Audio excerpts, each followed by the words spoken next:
Dans les deux parties qui s'affrontent, les récits divergent dès le début de l'affaire et l'avocat d'Éric Laurent livre aujourd'hui sa version des faits. Selon lui, le premier contact entre le cabinet royal et les journalistes n'aurait pas eu lieu à l'initiative d'Éric Laurent, mais bien d'un émissaire du roi.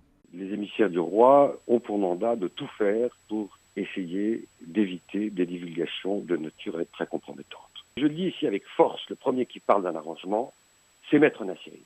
Toujours selon Maître Bourdon, il n'est pas encore question à l'époque d'un accord financier, mais la Cour du Maroc demande à Éric Laurent de lui livrer les noms des personnes qui l'ont aidé à écrire son livre. Il aurait refusé et se serait retrouvé dès lors pris au piège, selon son avocat.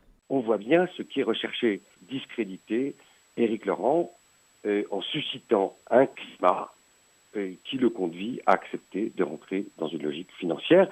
Il concède toutefois que c'est bien Éric Laurent qui avancera une somme pour la transaction, tout en continuant à réfuter la qualification d'extorsion de fonds. Dénonçant le zèle des agents français dans cette enquête, Maître Bourdon l'explique par une volonté de la France de réchauffer ses relations avec le Maroc après des années compliquées, qualifiant au passage son confrère Maître Dupond-Moretti de propagandiste du régime.